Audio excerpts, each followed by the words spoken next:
I received a frustrating WhatsApp message from my sister. I left your disabled daughter at your home. Panic-stricken, I rushed home, only to find my daughter sobbing uncontrollably, alone, outside the house. This was the breaking point. I couldn't rely on my sister to look after my kids anymore. It was time to show her what family truly meant.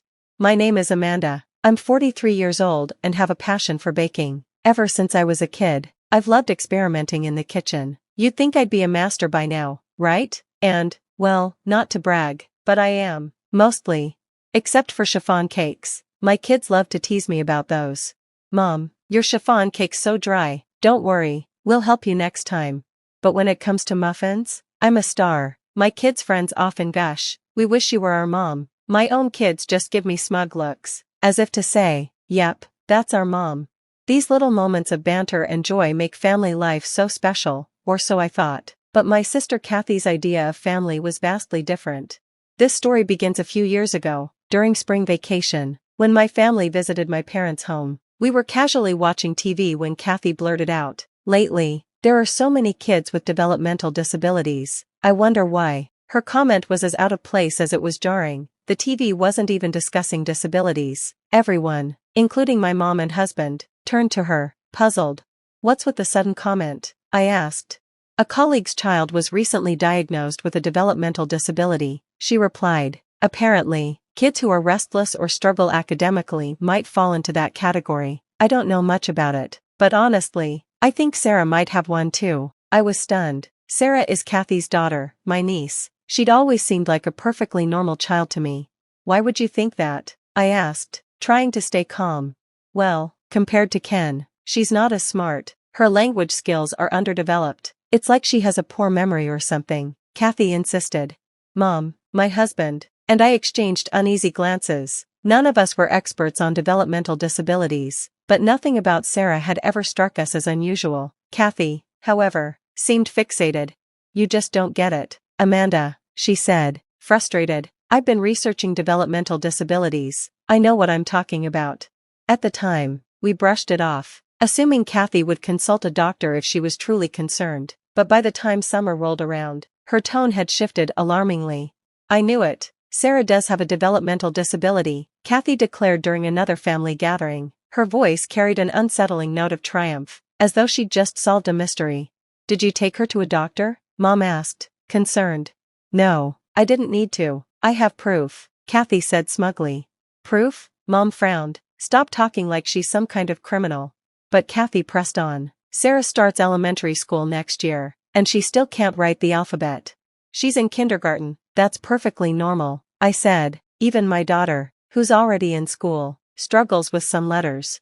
Well, that's because your daughter takes after you, Kathy shot back, a smug smile on her face. Her husband Tim chimed in. Maybe your daughter has a developmental disability too. Like mother, like daughter. Anger flared in me, but I held it back. Kids develop at their own pace. There's no need to rush, I said firmly. But Kathy wouldn't hear it. Ken could write the alphabet ages ago, she insisted, comparing Sarah to her older brother, who'd always been exceptionally bright. Ken is 3 years older, I pointed out. It's unfair to compare them. Tim scoffed. Well, from a medical perspective, Sarah clearly has a developmental disability. I stared at him, dumbfounded. Medical perspective? Tim, you're not a doctor. It was clear Kathy and Tim had convinced themselves that Sarah was deficient simply because she wasn't meeting the impossibly high standards they'd set for Ken. It wasn't just frustrating, it was heartbreaking. I always say my siblings graduated from a national university, so I'm smart. Tim's words still echoed in my mind. As ridiculous as they were, he often boasted about his intelligence, using his siblings' accomplishments as if they were his own. For the record, Tim himself graduated from a private university, and not even by choice. He had failed the National University entrance exam after ignoring his teacher's advice not to take it. Now, he manages a supermarket, yet insists he's just as brilliant as his siblings. If you're thinking, what is he even talking about? You're not alone. I later learned that Tim was something of an outcast within his own family, which perhaps explained his need to constantly prove himself. But his behavior didn't just stop at self-aggrandizement, it extended into how he and Kathy treated their daughter, Sarah. One day, my husband Mike cautiously suggested, maybe a professional should evaluate Sarah. It could help clear things up. Oh, I've already consulted professionals, Kathy replied quickly. For a moment, silence fell, and a collective question mark seemed to hang in the air. What do you mean by professionals? Mike asked. Well, I've watched health programs on TV, Kathy said matter-of-factly. Their observations matched Sarah's symptoms exactly, so it must be accurate. We all sighed in exasperation. Tim chimed in, backing Kathy up. Yes, those specials are very informative. A colleague of mine saw one, took their child to the doctor, and the diagnosis matched perfectly. It's serious stuff. Mom finally had enough. TV is just TV. Stop using it as your source for medical advice. If you're truly worried, take Sarah to a real doctor. Stay out of our parenting, Kathy snapped, her voice sharp. You're all so ignorant. And with that, she stormed out, dragging Tim and Ken with her, but leaving Sarah behind without a word. Mom sighed deeply. If they're going to act so high and mighty, the least they could do is take proper care of Sarah. Sarah, meanwhile, was playing with my daughter, her usual bright smile plastered on her face, but as I watched her, I noticed something. Every so often, her smile faltered, replaced by a fleeting look of sadness. She must have realized her family had left without her. That brave smile broke my heart. Sarah shouldn't have to carry the burden of our adult failures. I was more certain than ever that she didn't have a developmental disability, but rather, she was the victim of neglect and favoritism. Later that day, Kathy and Tim returned home in high spirits, shopping bags in hand. Mom's face darkened. Do you often leave Sarah behind when you go out shopping? It's just leaving her at home. What's the problem? Kathy shrugged. The problem is, you don't leave Ken behind. Why treat Sarah differently? She doesn't listen, so we're teaching her discipline, Kathy argued. Discipline her if you must, but don't just abandon her without explanation. That's cruel, Mom countered. Tim jumped in defensively. We provide her with proper meals and a good education. Why do you keep criticizing us? That's the bare minimum for parenting, I said sharply. You act like it's some grand favor. This is a family matter. Stay out of it, Amanda, Tim snapped.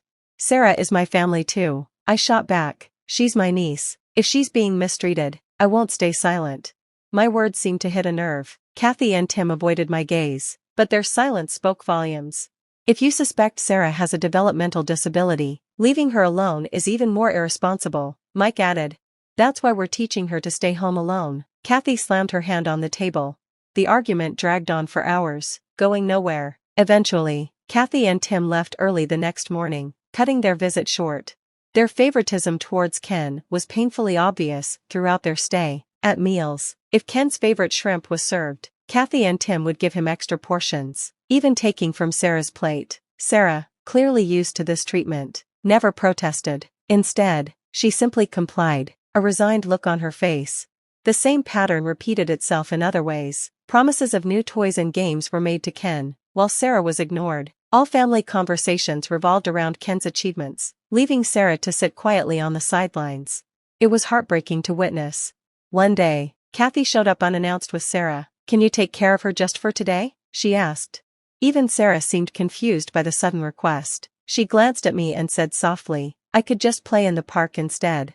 Without asking too many questions, we agreed to look after her. When Kathy returned later that evening, she seemed apologetic. Thanks for watching, Sarah, she said. Why the short notice? I asked. Oh, Ken had friends over. Their moms are all doctors and lawyers. You know, it'd be awkward to have Sarah around. I was stunned. You're ashamed of your own daughter? She doesn't fit in with those families. What can I do? Kathy said with a laugh, as if it were a joke. That's no excuse, I said firmly. Whether Sarah has a disability or not, she's your daughter. You should be her biggest supporter, not her biggest critic. Kathy's smile vanished. You've only raised one child. Don't lecture me. With that, she yanked Sarah by the arm and left. These patterns continued. Kathy and Tim would leave Sarah with us, often for long periods, while they took Ken on elaborate outings. They showed up late to pick her up, offered no apologies, and acted like nothing was wrong. Their actions only reinforced my determination to step in. Sarah deserved better than the hand she'd been dealt, and I was going to do everything in my power to ensure she got it. I told you to call before coming over, didn't I? And why didn't you stick to the agreed time? My tone was sharper than usual, even in front of Sarah. I couldn't help it, I was furious. Oh, don't be so picky, Kathy replied nonchalantly. We're here to pick her up, aren't we?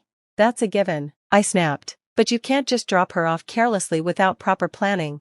What's with you lately? Always so irritated, is it menopause? Kathy quipped with a smirk. Tim burst into loud laughter, finding her remark hilarious. I clenched my fists, struggling to keep calm. You two are unbelievable. I keep repeating myself, you need to rethink how you're raising your kids. We are thinking about it, Kathy shot back. That's why Ken is involved in so many activities. Unlike your daughter, who doesn't do anything. We respect our daughter's wishes, because she said she didn't want to participate in those things. Well, we're respecting Ken's wishes, too. Isn't that right, Ken? Kathy turned to him. Ken nodded weakly, his forced smile betraying his true feelings. See? Kathy said triumphantly. Even Ken agrees. I sighed deeply. I'm tired of repeating myself. Fine, just take Sarah and go. Kathy grabbed Sarah by the arm, practically dragging her toward the car. Tim didn't say a word as he started the engine, leaving us standing there, feeling defeated once again. The next day, I was out shopping when I received a text from Kathy. Hey Amanda, you love Sarah, right? Confused, I replied, of course I do. She's my niece. Why are you asking this? Her response left me stunned. Great. Perfect. Consider her your daughter now. I left her at your doorstep. I didn't see anyone home, so you should hurry back. She might be crying alone. I froze in the middle of the store, rereading her message in disbelief. Was this some kind of joke? I called her immediately, but her phone was off. Panic set in. I abandoned my cart and rushed home. When I arrived, my heart sank. Sarah was sitting on the ground in front of the door, crying uncontrollably. Her face was buried in her hands, her small body shaking with sobs. Sarah, I ran to her and pulled her into a hug. She clung to me tightly, tears soaking my shoulder. It's okay, sweetheart, I'm here. It was clear what had happened. Even without asking, Kathy had abandoned her. Calls to Kathy and Tim's phones went unanswered. They had deliberately cut off contact. Through her tears, Sarah whispered, Auntie, I didn't want to be left like that. I held her close, my anger toward Kathy and Tim boiling over. How could they be so cruel? Right then and there, I made a promise to Sarah, and to myself, I would protect her. She didn't deserve this.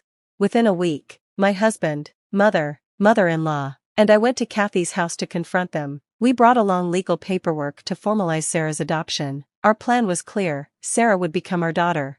To our surprise, Kathy and Tim agreed without much resistance. Less burden for us, Kathy said with a dismissive shrug as she signed the papers. Her lack of remorse infuriated me, but I held my tongue. Sarah's well-being was my only priority.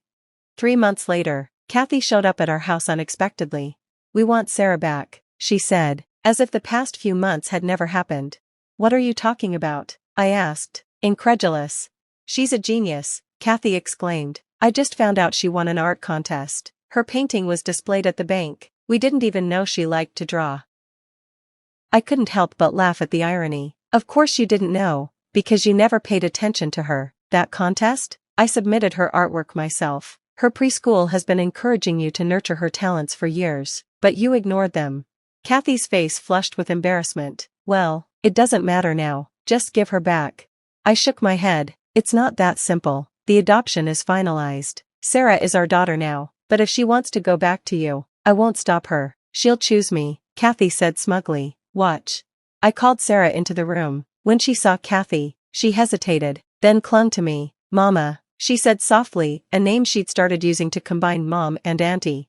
Kathy reached for her, but Ken stepped in front of his mother protectively. Ken, what are you doing here? Don't you have lessons? Kathy demanded. Ken's voice trembled as he replied, I don't want to go to lessons anymore. I hate them. I hate everything you make me do. Kathy tried to scold him, but I stopped her. Don't you get it? Your children don't want what you're forcing on them. You've been so focused on appearances and achievements that you've completely ignored their happiness. Kathy stood there, speechless. Just go home, I said firmly. You've lost the right to call yourself their mother.